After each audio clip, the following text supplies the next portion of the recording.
The Reliance connection emails से पता चला है कि एप्स्टीन ने रिलायंस इंडस्ट्रीज के साथ बड़े लेवल पर बिजनेस नेटवर्किंग करने की कोशिश की थी। वो उनके एग्जीक्यूटिव से मिलना चाहता था और इंडिया में अपने पैर जमाना चाहता था।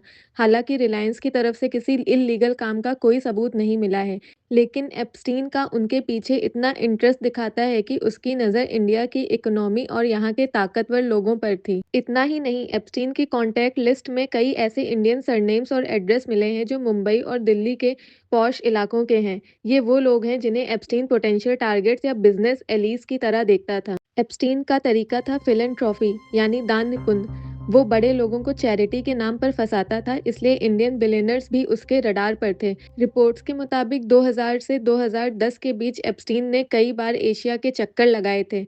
उनका मकसद था global influence. Vikram Chatwal New York के मशहूर ड्रीम्स होटल के मालिक और एक इंडियन ओरिजिन बिलियनर। रिपोर्ट्स के मुताबिक चटवाल ने सिर्फ एप्स्टीन के सर्कल में थे, बल्कि उनका नाम एप्स्टीन की फ्लाइट लॉग्स में भी पाया था। लोग सवाल उठाते हैं कि क्या चटवाल उस बदनाम लोली एक्सप्रेस जेट में सवार थे।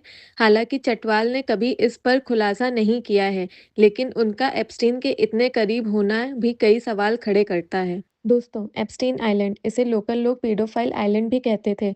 जेफरी एप्स्टीन, जो एक बिलियनर थे, उन्होंने इस 70 एकड़ के प्राइवेट आइलैंड को दुनिया से काट कर अपनी इल्लीगल एक्टिविटीज़ का अड्डा बनाया था। यहाँ दुनिया के सबसे ताकतवर लोग जैसे पॉलिटिशियंस, सेलिब्रिटीज़ और रॉयल घराने के लोग प्राइवेट जेट्स से आते थे। कहते हैं कि यहाँ जो होता था उसकी खबर बाहर ना जाए। इसके लिए वहाँ का सिक्योरिटी सिस्टम किसी मिलिट्री बेस जैसा था। आइलैंड के हर कोने में, यहाँ तक कि पेड़ों के बीच भी हाईटेक कैमरास लगे हुए थे।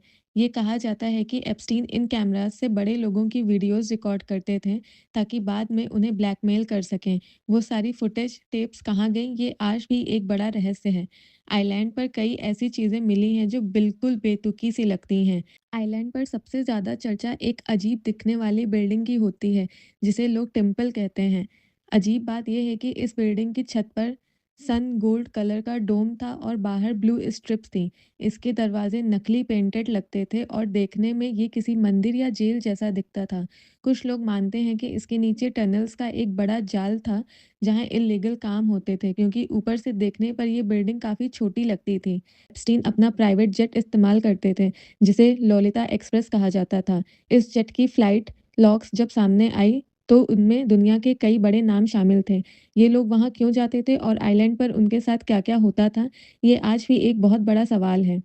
2019 में एप्स्टीन की जेल में मौत हो गई। ऑफिशियली इसे सुसाइड कहा गया, लेकिन उसके तुरंत बाद इस आइलैंड से जुड़े रहस्य और गहरे हो गए। बहुत से लोग मानते हैं कि एप्स्टीन ने सुसाइड नहीं किया, बल्कि उसे चुप कराया गया, ताकि आइलैंड पर आने वाले बड़े लोगों का नाम कभी सामने आ ही ना सके। आइलैंड के पास रहने वाले बोटमैन और लोकल्स बताते हैं कि रात के वक्त आइलैंड से अजीब रोशनियां और म्यूजिक की आवाज़ें आती थीं, लेकिन वहाँ की सिक्योरिटी इतनी सख्त थी कि कोई 1-2 मील के दायरे में भी भटक नहीं सकता था।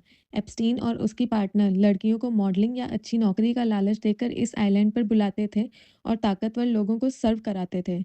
जेफरी एप्स्टीन की मौत के साथ ही एक लिटिल सेंट जेम्स आइलैंड के कई बड़े राज हमेशा के लिए दफन हो गए। आइलैंड की तलाशी के दौरान वहां अजीब मेडिकल इक्विपमेंट और एक डेंटिस्ट चेयर मिली थी।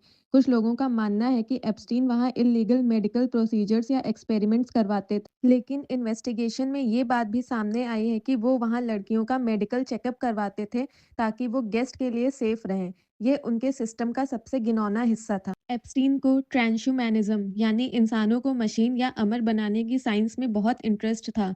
वो चाहता था कि उसके आइलैंड को उसके डीएनए सीड्स के लिए इस्तेमाल किया जाए, जो कि काफ़ी एक डिस्टर्बिंग राज है। अभी हाल ही में 2024-25 में कोर्ट में बहुत सारी लिस्ट और डॉक्यूमेंट्स पब्लिक किए गए, जिसमें नए खुलासे हुए हैं। एप्स्टीन सिर्फ पॉलिटिशियन से नहीं मिलते थे, वो बड़े-बड़े साइंटिस्ट जैसे स्टीफन हॉकिंग को भी आइलैंड पर बुलाते थे। वो उन्हें फंडिंग देता था ताकि वो उसके अजीब एक्सपेरिमेंट्स और थ्योरीज पर काम करें। इससे उसे इंटेलेक्चुअल रिस्पेक्टेबिलिटी मिलती थी, यानी लोग सोचते थे कि इतने बड़े साइंटिस्ट जिसके साथ हैं वो बुरा कैसे हो सकता है। एप्स्टीन का करियर तब शुरू हुआ जब उसने लेस वैक्सनर यानी विक्टोरिया सीक्रेट के ओनर का सारा पैसा मैनेज करना शुरू किया। एप्स्टीन ने विक्टोरिया सीक्रेट के नाम का इस्तेमाल करके लड़कियों को बेवकूफ़ बनाया कि वो उन्हें मॉडल बनाएंगे और इसी बहाने वो उन्हें अपने जाल में फंसा लेते थे। जेफरी एप्स्टीन का प्राइवेट आइलैंड, जिसे लिटिल सेंट जेम्स के नाम से जाना जाता है, वो यूनाइटेड स्टेट वर्जिन आइलैंड में स्थित है। ये कैरेबियन सी में एक छोटा सा आइलैंड है जो सेंट थॉमस आइलैंड के बिल्कुल पास है। एप्स्टीन की मौत के बाद उसकी प्रॉपर्टी को बेच दिया गया। 2023 में एक इन्वेस्टमेंट फर्म ने लिटिल सेंट जेम्स और ग्रेट सेंट जेम्स दोनों खरीद लिया। नए मालिक वहां एक लग्जरी रिजॉर्ट बनाने की प्लानिंग कर रहे हैं, ताकि उस जगह की पुरानी इमेज को बदला जा सके। एप्स्टीन की फाइल्स अभी और भी खुलने वाली है, और मैं नहीं चाहती कि आप कोई भी बड़ा अपडेट मिस करें। अगर आपको मेरी रिसर्च पसंद आई है तो चैनल को सब्सक्राइब करके फैमिली का हिस्सा बने। आपको क्या लगता है, क्या इनमें और भी बड़े इंडियन नाम सामने आएंगे? अपनी राय कमेंट में ज़रूर बताएं। अगर आपको ये वीडियो पसंद आई है तो आपको मेरी अरमान मलिक वाली वीडियो भी ज़रूर देखनी चाहिए। लिंक स्क्रीन पर ही है।